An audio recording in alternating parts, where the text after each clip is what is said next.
Hey, hey, hey, good morning, good afternoon, good evening, depending on where you are and what time you are watching this. This is the Melanated Air Hour. I am Lene Javette, one of your hostesses. I'm also joined by Keisha at We Inspire Brand, Faye Bishop at Miss Faye Bishop, and Teddy Ewing at The Real Teddy Talks. We do this every Tuesday and Thursday at 2 o'clock p.m. on a variety of different channels and stations on Facebook and YouTube. For the next hour, you will get all this melanin. We will be airing out conversation. Today, we're talking about the Black community. Does the Black community have as much power as the LGBTQ community? Why or why not? As we were posing this question, Teddy came back and said, maybe we should change it. Maybe it's not, does the Black community have as much power as the LGBTQ community, but do we use our power as effectively and efficiently as the LGBTQ community? So that's the conversation that we're going to be having today. Please, please, please, please dial in. Leave a comment. Let us know what you think. All right. You give us the answer. Also, share this post, share this video, like it, thumbs up it, comment as we get into this conversation. So, I was not the one who started this dialogue. So, whenever I don't start the dialogue, I like to pass it on to somebody else so that they can lead us into the conversation. And I believe this one was presented to the group by Faye, if I'm not mistaken. It was Keisha, actually. Ah, it Keisha was Keisha. suggested it. Okay, okay. Wasn't me this week. It was I know. So we have a behind the scenes chat for those of you guys who maybe this is your first time joining us. We have a behind the scenes chat, and we throw out topics and we throw out conversations, and we kind of have them behind the scenes before we even bring them to you guys, so that we can kind of fill it out. And so this conversation started from the Dave Chappelle situation, and it morphed into what I feel is people are getting stuck on whether or not he was offensive to someone instead of the actual conversation, which is this community, this LGBTQ community has a lot of power. And they move a particular kind of way. And they move collectively and they use that power to make things happen. Um, Dave Chappelle made the point that when he uses the N word, nothing happens. He made the point that when little baby, I believe it was, killed somebody, nothing happened. And so the conversation we want to have today is how can or do we as Black people have that same collective power as the LGBTQ community to make things happen? When will or why won't or should we or how do we stand up and say, hey, we don't want to be portrayed this way in movies? Um, we want to support Monique with Netflix for not being paid the same amount of money. The conversation is about the disparities between how this community moves and how our community moves, and what can we do about it? Is that kind of I what want we? to piggyback on that as well.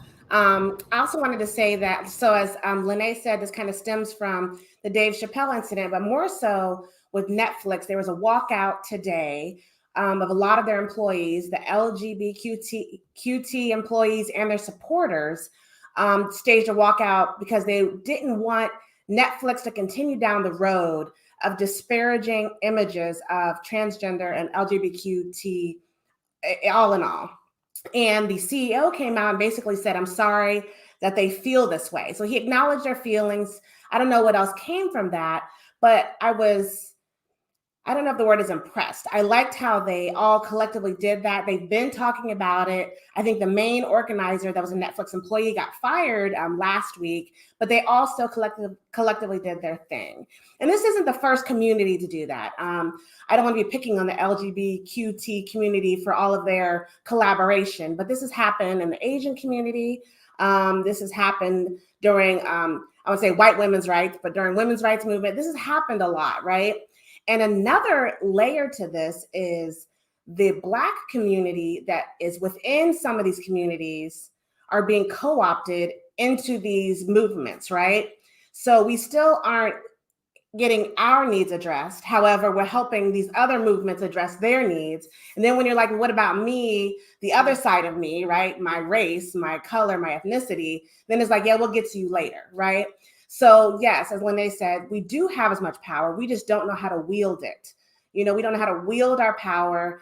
And as we go through this conversation, we're going to come up with some solutions and strategies to do that. But that's where we're at. So ladies, what do you think? What do you think about our use of power collectively? I think the issue within our community is that we don't understand that power and freedom, it comes at a price, right? So we see it as like, well, if we can continue to be comfortable as well as get that power, as well as get that freedom, then that's what we want. But that's just not how it works. You have to give up something in order to get what you ultimately want. It's like that saying where you have to sacrifice what you want now for what you want most, right? And I think the issue is that we've been placated, right? So we've been placated with like government assistance and with $1 million sports contracts and with these contracts within the music industry and things like that. So we just feel that like, well, we're getting this money and it's a comfortable space for us, even though it's not ultimately where we want to be. It's like, oh, but I'm comfortable and I don't want to give up that comfort to fight for that freedom and fight for that power. Mm-hmm. Yep. Agreed. One of the reasons that I feel that we fail to come together where it comes to these issues where we can basically move things in the direction, or should I say utilize our power to move things in the course of a direction where it betters our community, is because of lack of emotional intelligence. And the reason I say that is because we seem to only want to jump or move or do something whenever our white counterparts or other groups want to do something. And what usually has to happen first is that we have to be triggered by something. For an example, the Breonna Taylor, George Floyd, Ahmaud Arbery, the police shootings, the us not being nominated for enough Emmys or Oscars. What else? There's so many other like layers to this, to where if it doesn't trigger us emotionally, we don't do anything about it. And we tend to only move only when, and I hate to say this word, like our white counterparts have a problem with it, which tends to only be aired out through media outlets. So in other words, we're not upset with police killing us every single day or trying to push for policy that pushes, reforms police departments across the country, unless white mainstream media is advertising that a Black person got shot. Even now, their mainstream media is not covering a lot concerning the Black community, but last year they were. So since they have stopped doing that, we're not talking about anything. Honestly, notice how quiet everything has been since January. And I'm bringing up January for a reason, because that's when Joe Biden took oath to take the office as a president. After that, everything seemingly got quiet for the Black community, but it got louder for every other group. So they used us for what they needed us for, which were the things that triggered us emotionally, because they know that Black people are always triggered by race. We're always triggered by conversations where it surrounds equality. And then once they got that out the way and we got that conviction for George Floyd, everything seemed to simmer down. So now we're back at the back of the line, behind everybody else when it comes to moving things. Like even with this Netflix situation, there was a walkout over Dave Chappelle over his comments made in his, stand-up. But for whatever reason, if he had used the N-word instead of offending the LGBTQ, there probably would not have been a walkout. Monique felt, she was treated unfairly in terms of compensation, receiving compensation for her stand-up several years ago. And she openly asked everybody in the Black community to stand with her and boycott Netflix. Nobody wanted to do that. And there wasn't a single Netflix employee to walk out over her concerns. You know why? Because we weren't triggered enough. We weren't triggered enough. And I think that that's where things need to shift. We really need to get to a point to see that the integral part of maintaining and building our community and taking back our power and to thrive the way we need to is to understand where we're going to place our emotions and fight, because the LGBTQ immigration and other groups are constantly fighting and they put their money behind their causes. We tend to have an issue with allocating our emotions here and putting our emotions behind that. R. Kelly, Shade Room, if they're not fighting for something, we don't want to do it. I'm serious. Like, if Shade Room or CNN or somebody isn't mentioning something, then for whatever reasons, it doesn't really ring a bell for us. And that kind of bothers me a lot. Mhm. Hey, I just want to say something really quick, not to take us away, but the Pioneer, this is a lot. This is live. This is not a recording. We are live today. So you're in the right place at the right time because we are live. Anybody else want to weigh in on that? Sorry, I had to put that out there because I know sometimes you guys watch the recordings, which we appreciate, but today you get us and we're live. I do want to make one more comment, as Faye said, like when a very simple request, or it wasn't even an out loud request, when Colin Kaepernick took a knee against police killing of Black people. That is a problem that can be fixed. That is a problem that can be addressed. That is a problem that we can have tangible solutions. It doesn't require a whole lot. It's not the reparations discussion. It's not almost like equality. It's not this gray and yellow area. It's like it's black and white, literally, to come up with something to fix that problem. And we couldn't even take a knee with him. We couldn't even stop supporting the NFL or all sports for however long it took to do it. And we do have so much power. Some people say in the comments we don't. We do. We have more power, I would say, collectively than any other race and ethnicity in America, for sure, because we spend so much money. It doesn't matter how much money we have in our savings account. It matters how much money we spend and put into the economy. So if we would have cut that off, if the players would have cut it off, 70% of the NFL is Black people. Okay. I'm not going to say people of color, Black people. So it was an easy fix and it still didn't happen. So I've seen some people say that we're not on. Go ahead, Faye.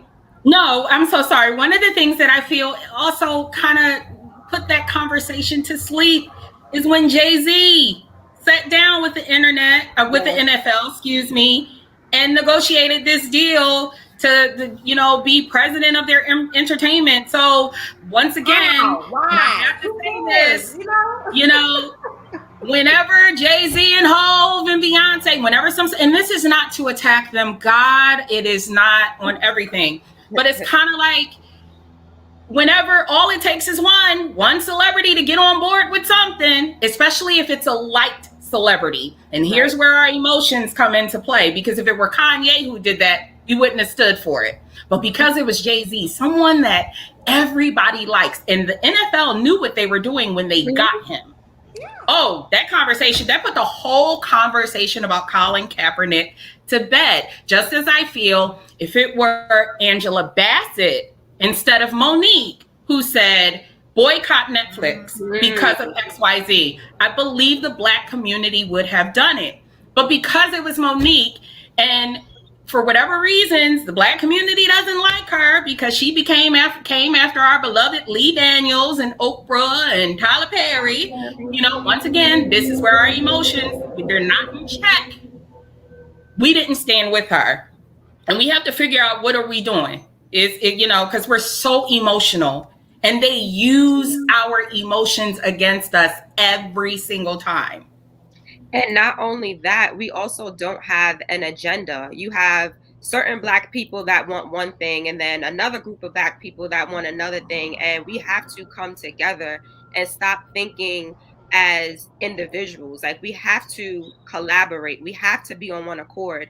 And I think that is why the LGBTQ community and the Asian community and the white women and all of these people, all of these groups, they can go forward because they're on one accord. They know what they want, and then they demand what they want, right? And I have to say, I respect the LGBTQ community, the trans community specifically, with this walkout. No, I do not agree with it, but I do respect it because they came together, and not only are they protesting, but now they're demanding stuff. They're like, okay, well, we want you guys to hire more trans, and we want funding, and we want this. And I'm just like, oh snap, like what if we would have done that, right? Or what if we do that on one accord, not group this black group of people, this group of black people on one accord, we go, we protest, but now there's also those demands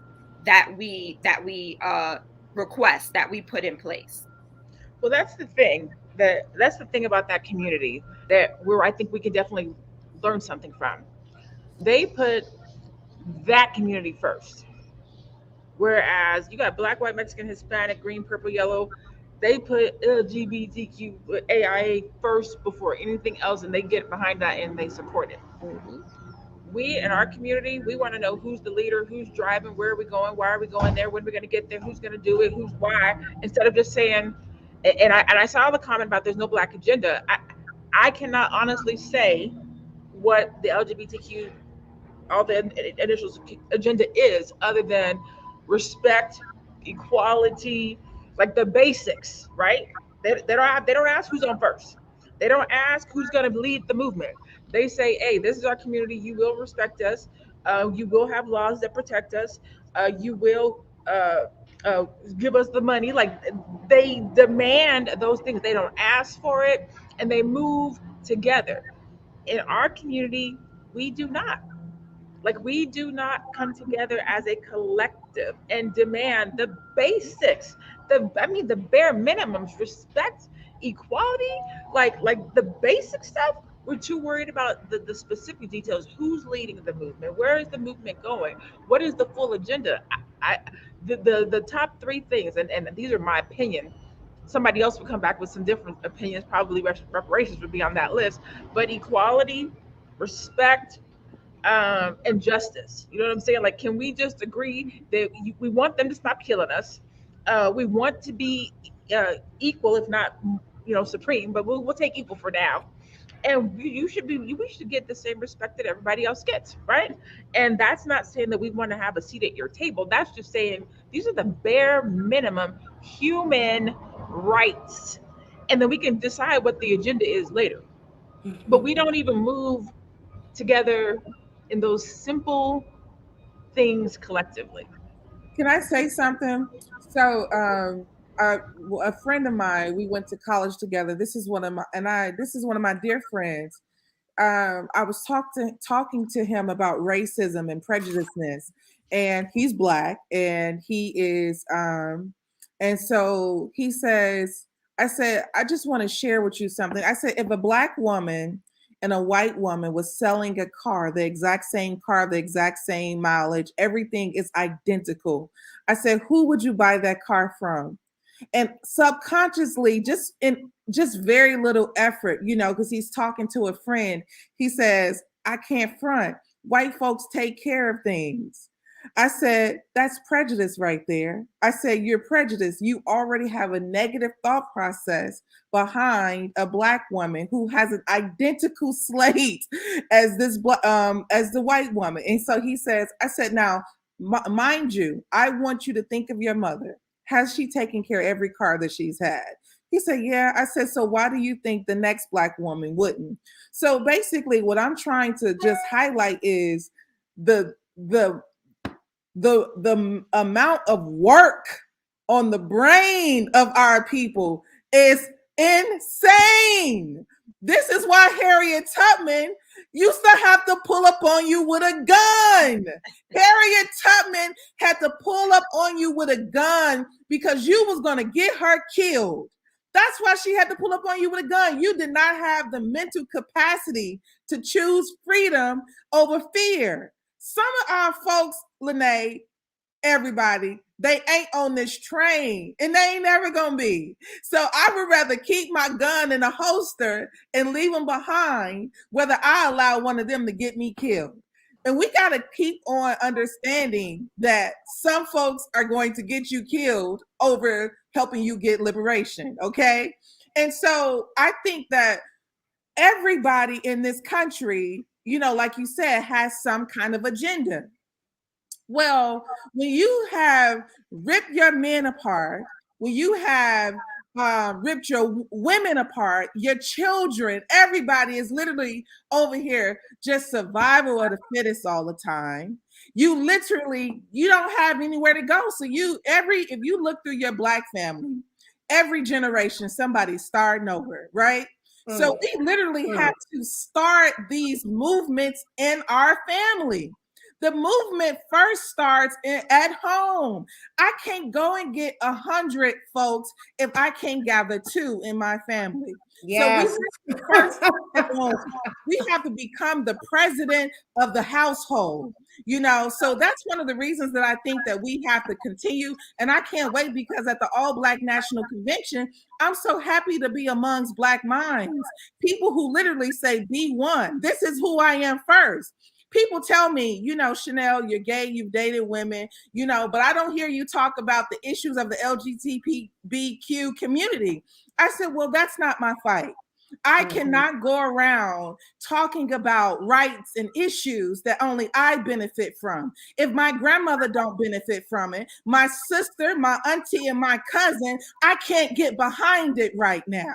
So if the benefit is for more folks than just myself, then that's the train that I'm on. That's what folks have to constantly do. When you talk about LGBTQ and you talk about sexuality and things like that, I always like to put this in the forefront and say, when I go and I interview for jobs, then nobody asks me who I was dating and if I was married and how many kids I got. Can you show up? Can you do the job? People don't look at me and start saying, oh, okay, she's gay, I have to treat her different. But what people like to do is they like to say, oh, she's Black.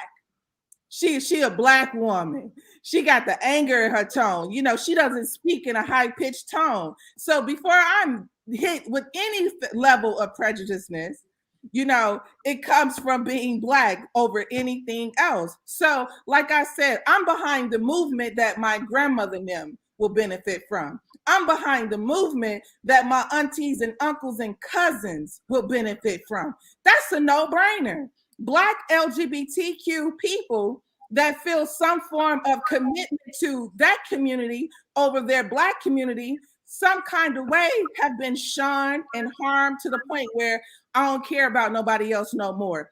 This is my new family. And time out for that. Yeah. You know, everybody got to benefit, not just like me. That doesn't make sense. You hit the nail on the head, Madam President. My phrase of the show, Melanated Air, is going to be, everybody can't come. Okay, everybody can't come because they can't. They will hold you down. They will hold you back. They will have you distracted. But the people who are ready to come, who are prepared to do the thing, we all need to come together. But you said it. If we can't even get our households together, if we can't move lockstep with the people in our household, in our circle, the people closest to us, how the heck how we gonna build a community? Like, we even say the Black community. What is that? Where is it? You know, how many people in it? What is their agenda? We don't know. Absolutely. We're divided. We're already divided within our community is basically what you're saying. We need to come together and figure out what community is. What does that mean? So that we can actually make some collective moves to do other things. Because right now we're talking about the LGBTQ community relative to how they move, but it's bigger than that, right?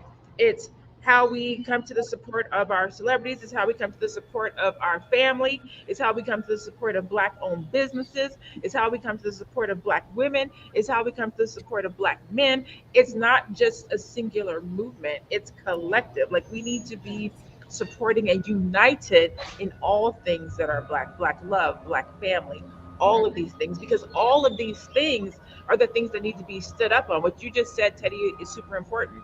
Everybody can't go, right? Some people are going to be left behind, right? So the people who are moving, we have to carry a heavier load, but we have to be prepared and ready to carry a heavier load. So that means if your brothers and sisters beside of you, if they don't stand up for Monique or whomever the next person is that needs supporting, you do. So we need to make sure that our voices are loud enough when these situations come up. and need vocalization and need support. Because I forget what we talked about this backstage. I don't know if we did it on the front, but we fizzle, right? So the ones so even the ones who are making the moves and standing up and talking, it fizzles. Whether it fizzles because the next person got shot or the next situation comes up, because this we know this is a roller coaster. We know it's going to happen again, but a lot of times these things, they fizzle. So we have to stay um, um, um, aggressive Vigilant. and Yeah. vigilant and fighting at all times. Like, we can't get lackadaisical. We can't stop. We can't slow down. We can't get lazy. We have to continue to fight. And I know it gets hard and it gets tiring to have to always beat in your chest and be one and be black, but we have to. Like, we literally have to. Well, bootlickers gotta go. I'm sorry. It's time for bootlickers to go. Yes. We can't have Colin Kaepernick getting down on a knee, taking a stand for one thing, and then as soon as they're dangling a check in front of one of our favorite celebrities, he's coming in to basically drive a wedge between the fight, and meaning us on this side and white supremacy on the other side. That's not going to work. Like, for instance, what Kyrie Irving is doing. I think that that's a great fight. But then you got Stephen A. Smith on ESPN singing a completely different tune. And it's the same thing. And I'm so glad that Madam President, Queen Madam President, brought up the point about the fight, the revolution that we're looking for starting at home. I have said repeatedly on this broadcast and beyond that we cannot have a Black community without Black families. So these gender wars is also have to stop. You know, the effect of the back-to-back traumas of racism, you know, and then we have this pandemic that's also being exacerbated by racism is having such a tremendous effect on our community. And this is on top of everything else that's going on, such as the fights with Netflix, the inner fights with workplace equality and things like that. We're not eating well as a community. We're not sleeping well as a community. We can't focus. We're fighting each other. You know, there's these different voices all across the feeds that with blue checks that are singing different tunes. Nobody's on one accord. And unfortunately, I think it's led to a big part of why our emotions as a collective is so all over the place, because we're being driven by things like money. We're being driven by things like gossip and who we've developed these unhealthy attachments to these celebrities. I've said for many, many years, and I'll say it on this platform, you got to unfollow celebrities, especially bootlickers, because in order for us to get on one accord, we got to get rid of the ones that can't come. They have to go, because we're living through right now. If you look at everything, I mean, with this great reset, especially, we're living through history's largest, what I would feel largest civil rights demonstration, because it's not just regarding race. It's regarding just having the basic right to work without being jabbed. So while we're experiencing this, it's coming with, like, I feel this heavy mental burden on all of us. And we need to really sit down and assess in our households so that it can extend beyond. Where is it we're trying to go? And what is it we're trying to get, where we're trying to go and how we're going to get there? Because without a real mission, it's just going to be the same thing for the next 10, 20, or 15 years. And our children, which is so unfortunate, is already feeling the effects of everything that's going on. Even the violence in so many cities, it's being committed by our kids. So it's like they're already feeling the effects of everything that's going on. So we really got to make some decisions. But I stand on what I said on this platform and beyond. The bootlickers got to go, because they're a big part of the problem, to me, in my opinion. And we have to stop letting celebrities have a voice when it comes to real issues, unless they have been classically trained to speak on those issues. And there are so many people that, I'm going to say, like, educated, school educated, PhDs who understand race disparity, equality, economics. You know, then you have like the Dr. Claude Andersons of the world who's done this his whole life. You have, I mean, I could go on and on.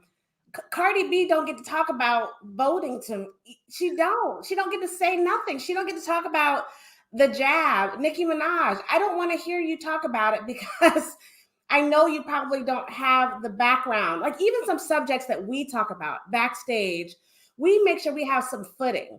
We make sure we set boundaries. We make sure that we can speak intelligently on the subject before we just start running our mouths. And I know the celebrities aren't doing that, or they've gotten paid enough and nobody cares. So don't go to them for advice. Don't go to them for news. Don't go to them for knowledge. And I ain't trying to hate. I'm just saying when it comes to something that's super important that they don't have training or background in, or they haven't taken a class or sat through a seminar or, something, then I'm not listening to them, and y'all shouldn't either. Like, we got to stop that. We got to stop it. I agree with you, ladies, 100%. And just going back to Faye's point, Faye, I'm glad that you brought up Kyrie.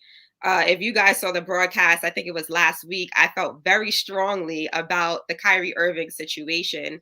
And I was up like early this morning thinking about it. And I was just like, wow, what if the NBA in totality like protested, right? Like to stand with their brother, because I don't know what percentage of the NBA is Black, but a large percentage, right, are Black men. So it's like, even if they agreed with the jab or didn't agree with the jab, that's not what it's about. It's not about that. It's about you standing with your brother and saying he has the right to choose, and I respect his right to choose. That's the sacrifice I'm talking about. That's the power that we could have if we just stood with each other. And it goes back to that respect too, that respect thing too, right? Like, I respect your choice. I respect your decisions. And, I want you to respect mine. So I was just thinking about that like early this morning, like, wow, like, what if they all stood with Kyrie? Like, that would have been so dope, and that would have showed the world, the system, like, oh, we not playing, right? And I had someone hit me up in my DM because I speak strongly about these things on my personal page, and someone DM me and he said he just needs to get back to basketball. Like, he tried to make a statement and it didn't work, so just get it and move on with your life. And I'm just like, it's not about that. And he said, well, he needs to feed his family. I said, well, you don't think that making however many millions a year that he can't feed his family, like walk away from this job and feed his family? But I had to tell him, like, it's not about that. It's about his right. It's about his freedom. And Kyrie chose freedom, right? He said, there's not a price tag on my freedom. You can't buy me. So I just respect Kyrie so much for what he's doing. And Faye, like you said, you have then Stephen A. Smith on the other side, and Shaq as well on the other side, saying, oh, he just needs to do that. Why can't we stand with our brother? Like, why can't we stand with each other when we make these bold moves, when we make these statements in regards to freedom? Well, what I want to piggyback on that really quick. I see some comments. Lene, I'm sorry. Let me say this real quick. I see some comments talking about it was a state mandate. I even saw a comment about, they said it was a New York state mandate, and then when you were talking about Cardi B got people to vote. So in the state mandate, yeah, I got it. But as Keisha said, if all of the NBA would have said, no, we ain't doing that, the law would have changed. The mandate would have changed. And it goes back to the original question. Do we have the power? Yes. There is power in numbers. If everyone said, I'm not playing today until you change this mandate, they would have changed it. You have the power. You have the power 100%. And the voting with Cardi B, I get it. But then what? So she got a whole bunch of people to vote. But then what happened? Right. You know what I'm saying? That's the issue. So that's the issue. The problem here is real. Southwest Airlines just did it. I'm sorry. Go ahead. Yeah, I'm saying it's first of all, let me reset the room because we're 30 minutes in. Let's reset the room. Hello. This is the Melanated Air Hour. If you're just tuning in or you're just seeing us for the first time, we are the Melanated Air Hour. We do this every Tuesday and Thursday at 2:00. We take time to look at the world from a melanated lens, and we talk about it. I am Lene Javette. I do this with Keisha at We Inspire Brand, Faye Bishop at Miss Faye Bishop, Teddy at the Real Teddy Talks. Madam President, who was just here a minute ago, will be back. And we just do this. We come together. Most of us are, I think all of us are entrepreneurs, and we look at life in the world from a melanated perspective. A lot of times from an entrepreneur or business perspective. Today we're looking at power, right? The question that's being asked is, does the Black community have as much power as the LGBTQ community? Why or why not? And that is what we are looking at. That's what the conversation is about today. So we thank you for being here with us. Give us a thumbs up, a like, a share. Dial in into the comment section. Give us your feedback. Let us know what you're thinking about this conversation. I was wanted to say, piggyback on something that Keisha had said a minute ago, but I'm 45 and the way my mind works, I lost the thought. But I think it had something to do with making a decision on whether or not to feed your family over standing up. And what we have seen historically is whenever you choose freedom, people think that you're crazy. Whenever you walk away from $40 million, like they did previously, or $50 million, they call you crazy. Whenever you go against mainstream media, you take a knee like Colin Kaepernick. You don't want to get the job like Kyrie Irving.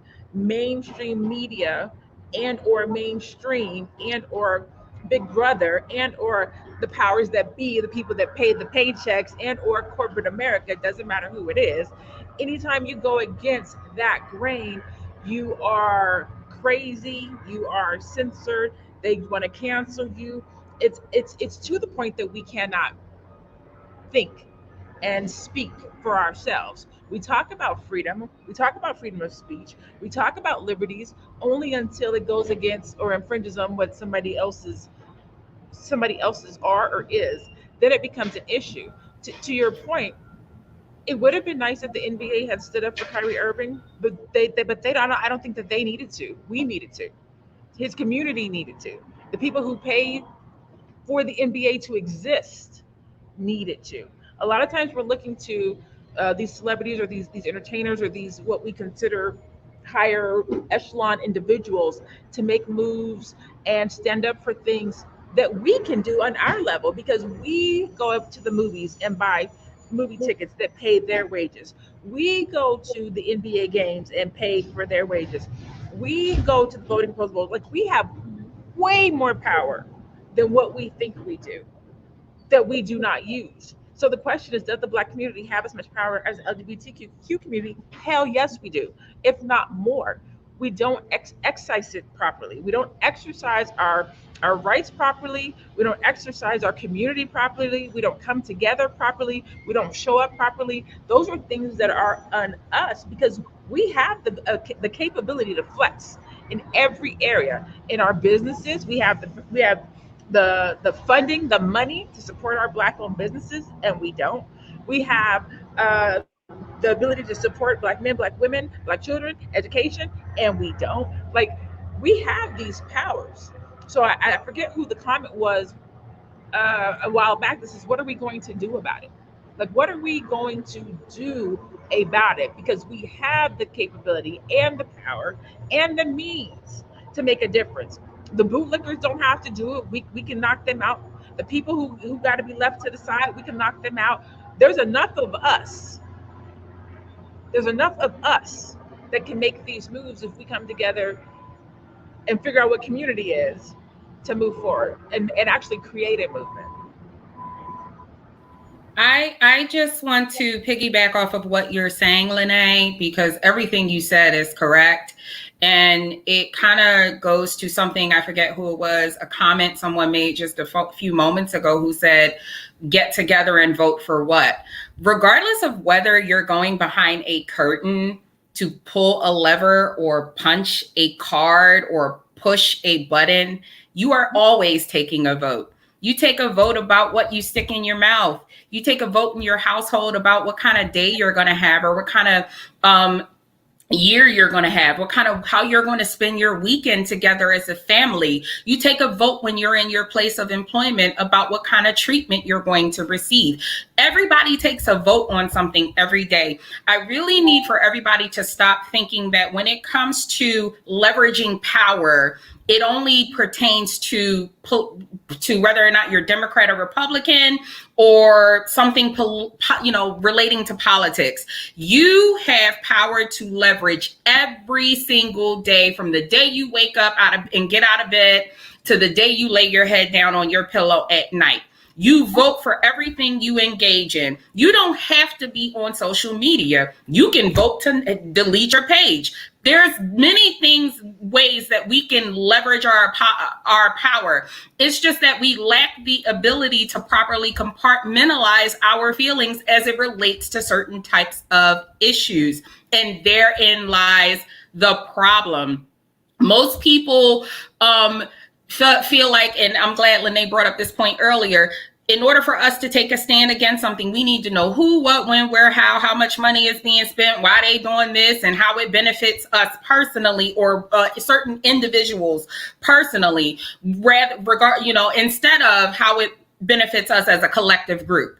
And I think that that's something that we need to consider. But I really, really wish that we would get out of habit of thinking that where it pertains to how we vote, our power basically is only leveraged based upon how we vote, is what I mean, for whatever political party. We vote every single day to engage in whatever it is we're going to do. Southwest Airlines, as I was trying to say earlier, is a shiny example where a group of people, regardless of race, decided that they were going to take a vote and leverage their power and walk out against that mandate in place. And what happened? The CEO overturned that mandate.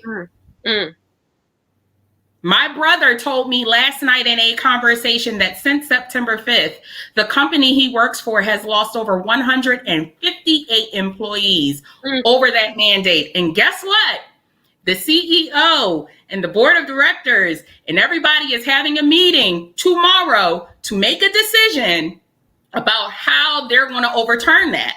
There is power in numbers. I am so glad that Teddy pointed that out. It is. You vote every single day for how you're going to be treated by whomever, wherever, whenever. And I don't want any of us to ever forget that.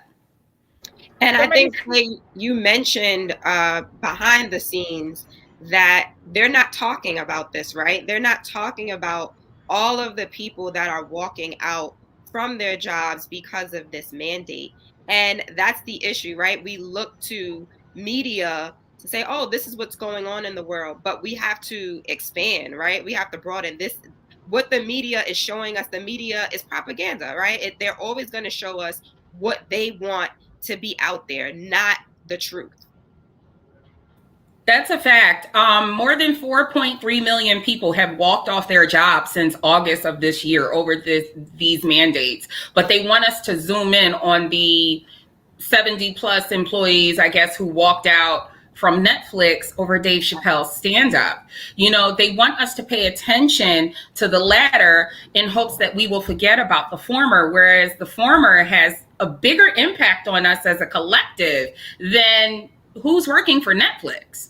I mean, and that's not to say that that isn't important too, but the fact that they have decided that that's a bigger or more important issue and we're just following right along because, whatever our emotions are lead us, which is typically misled by mainstream media, we tend to follow, versus looking at the fact that there are so many companies right now where you have people quitting or they're waiving their power with these mandates to get people in check and to get people to comply with these mandates. And that to me is actually a bigger issue because I feel like it affects the Black community more than anybody else when you consider where we stand in terms of employment and our own personal communities and economies in our households. Because again, without a community, without a labor workforce, the economy can't move. There's nothing to move.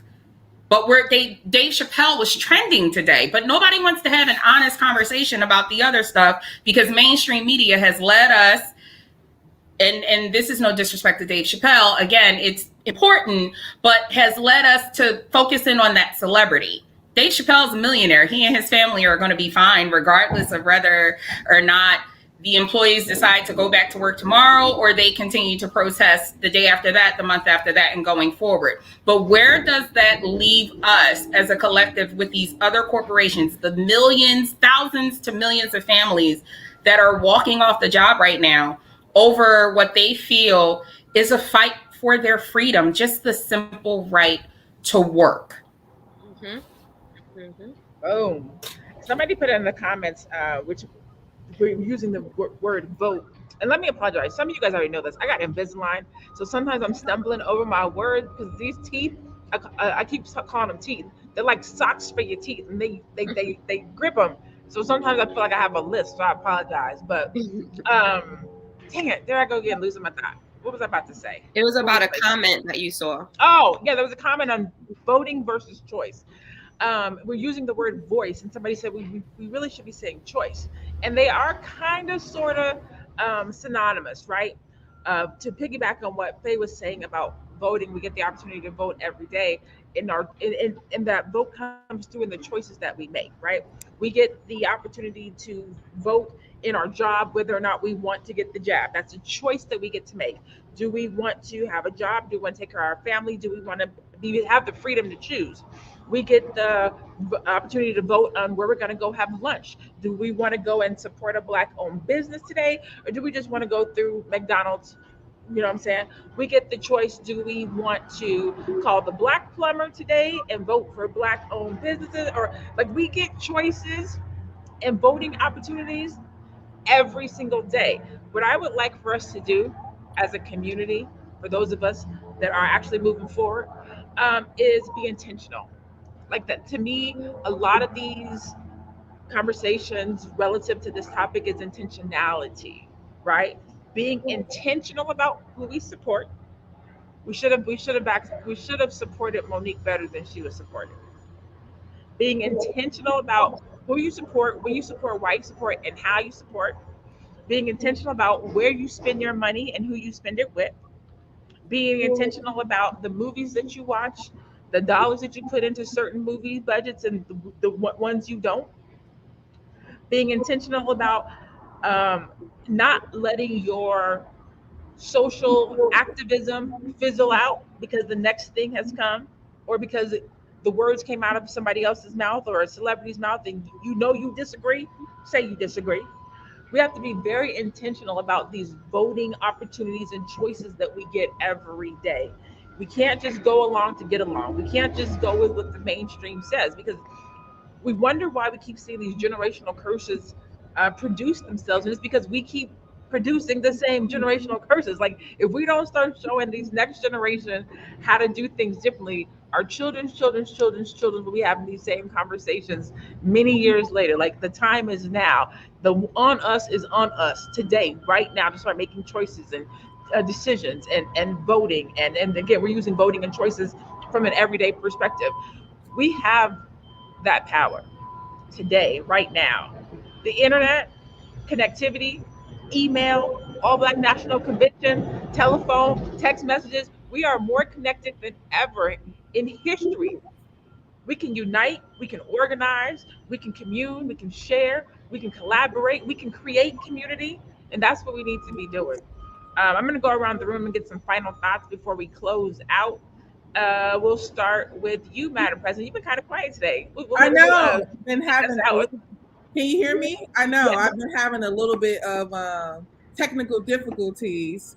You know, Big Brother don't like when a Black woman's talking that power. No, I'm kidding, but I've had a little bit technical difficulties, and I just want to say that it's time to be intentional about stop being a dumbass, stop being stupid. It's time to just be flat out, just intelligent about where I am in my life, what I want for myself, where I'm headed, and how the hell do I get there? How do I remove as many distractions as possible? How do I keep myself out of environments that's not going to be conducive to the life that I want to live?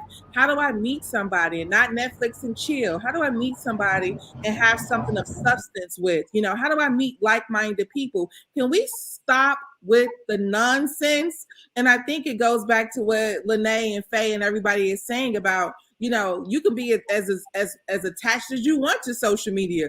You can be as attached as you want to all the things that you like. When those cops at your door gunning you down because you're sleeping with a guy, all we gonna do is RIP and talk about it.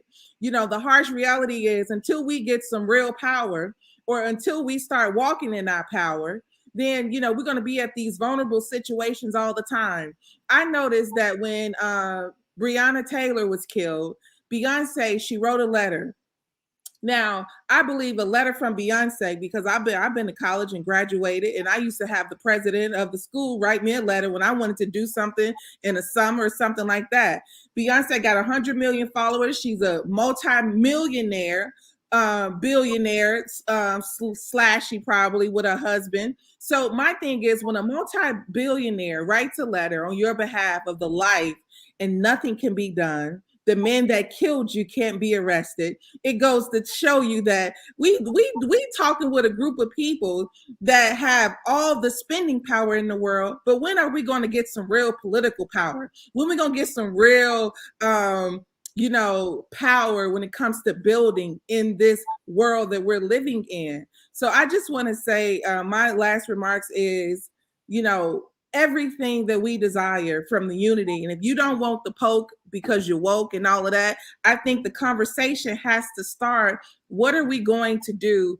What are we going to be able to go? What are we going to be able to do if we don't want to do this? I think that's the right path for those who are not interested in that, because this world is turning right now, you know, and I just want us to just kind of be progressive, no matter what side we on, is be one. And I will see y'all next weekend at the All Black National Convention. Y'all make sure y'all come check me out. Come check out the Freedom Company. We gonna be there live and in the flesh. And I'm gonna pass the mic to Faye.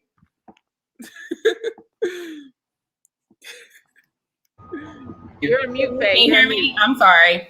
So all I have to say is this, and I see some of the comments being made about whether or not I got the poke, who got the poke. That isn't the point of this discussion. The point of this discussion, as it pertains to our community and just human rights issues, which is what Black people fight for. We're fighting for human rights.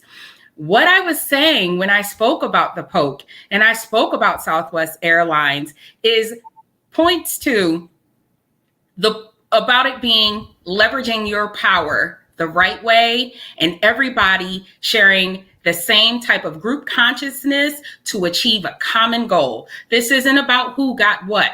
It's what about we all got. When you come together, again, with one common goal and one common objective, it's about achieving it. And that's all this is all about. Whether we're talking about the NBA and Kyrie Irving being able to play, Colin Kaepernick being able to play, Black people being able to have good content on Netflix, and us being able to get up and go to work every day to feed our families. That's all it's about. And I feel that if everyone would just use their emotional intelligence, maybe there wouldn't be any more names to add to this list of people we're discussing. That's all. A lot of the inequity that we have in the world, in the community, has to do with our low EQ. EQ meaning emotional quality. I'm sorry. Emotional intelligence, actually. EI, emotional intelligence. I feel like people who only revel in fear and self-preservation to an extreme, who aren't able to empathize and understand each other, are only motivated to think of themselves because they think they're worrying about what's going to protect them, when in fact, this does not help to move us to break the system down. So again, I think that that's what we all need to walk away from this conversation with. How are we going to get together to leverage our power? We have to get rid of some people, and we have to make a decision to stop following certain trends. And more than that, we have to get our emotions in check. We really, really do. Exactly. I'll just show my part and say, we have so much power. Our minds are power. Our bodies are powerful. And our financial spending is so powerful. We spend more outside of ourselves, our households, and our community than any other ethnicity. So we need to use that to our advantage and stop feeling powerless. A lot of the people who feel like, well, we can't do that, we can't. Yes, you can. We just have to be collective. We got to be a fist and not fingers, as Keisha says a few times. We have to move together and we can make anything happen. And don't ever doubt that. Together, you can make anything happen. That's it. That's all I got. Yes, and I'm just going to add to what you beautiful ladies said about being with like-minded people, group consciousness, moving together. And that doesn't mean that you agree on every single issue. But what it does mean is that you are on one accord. And as the lady said, you are intentional about where you are going. We have that goal. If the goal is freedom, if the goal is equality, if the goal is justice, if it's everything, whatever it is, we come together, we are collective, and we move toward that. It doesn't mean, oh, well, I can't support you because you got this, and I can't, and you can't support me because it's not about that. It's about coming together, respecting each other, going back to that respecting each other, and moving toward that common goal that we have as a collective. Absolutely, absolutely. It's all been said. It has all been said. Um, I think that we have to do a better job. I mean, literally, it boils down to we have to do a better job, and we have to do a better job as a community. I wholeheartedly support and agree with what each one of you said, so I'm not going to do a prolonged outro other than we need to do better. We need to do better on so many levels. We need to speak when we walk down the street. We need to say, hey brother, hey sister. We need to acknowledge each other just in our everyday lives. Like what we're talking about on this live right now is huge, but there are teeny tiny little everyday idiosyncrasies that you can do to help build community. Something as simple as making eye contact and saying hi. Like we can just can we start there? Supporting. I saw a comment that said supporting Black-owned business is going to create wealth. How do you know? How do you know? How do you know? How do you know it's not? Do you support Black-owned businesses? Are you intentional with your money? Are you intentional with where you go and who you talk to and how you speak to people? Why are we? Why? And I'm only gonna. I'm not gonna say why are we. I'm only gonna specifically speak to that individual in that comment. Why are you so quick to downplay or punch down, to use Dave's words, our community, our progress, our opportunities? You don't know. You know why you don't know? Because we don't give each other an honest try. We don't give each other an honest benefit of the doubt. And I think that that's where we start. Give each other the benefit of the doubt. Say hi, say hello, support, show up, back up, all of that. Okay. Do we have the power? We do. And we need to act like we do. And we need to show it. And we need to walk in it. And we need to believe it. Okay. Now, with that being said, we're gonna go ahead and close this out for the day. This is the Melanated Air Hour. We do this for 1 hour every Tuesday and Thursday at 2 o'clock. I know today is Thursday because Faye is here. I was about to say I'll see y'all at Thursday, but today is Thursday because Faye is here. So if this is your first time checking us out, go back and watch some of our other episodes. They are powerful. They are impactful. If this is your first time watching and you liked what we spoke about, come back and see us again next week. We are all individuals. Everybody has their own business. Everybody has their own platform. Some of us are coaches, mentors, speakers, authors. Go check us out and support us individually. You can find me on social media at I am Lene Jovette. You can find Keisha at We Inspire Brand, no S. You can find Teddy Ewing at The Real Teddy Talks with an S. Madam President is at one Madam President with the number one. I'm sorry, with the Z. Madam President with the Z. And you can find Miss Faye Bishop at Miss Faye Bishop. Please go like and support and follow and encourage each one of the ladies that you see up here. We do this because we love Black people. We do this because we want to add to the conversation about what's happening in our community. And if that's you, and that's how you roll, keep coming back, support, love, like, share, and we will see you guys next week on Tuesday at 2 o'clock p.m. Eastern, same time, same place. Real quick, Peace. and make sure you go to our YouTube channel, Melanated Air, and subscribe. So YouTube And take Melanated action Air, after subscribe. this broadcast. That's how you stop. It's. I saw someone speak about us having an aspirational conversation that doesn't happen in the real world. In order for things to happen in the real world, you have to take action, and it starts now. Yes. Yes. All right, Boom. y'all. Love you. And boom.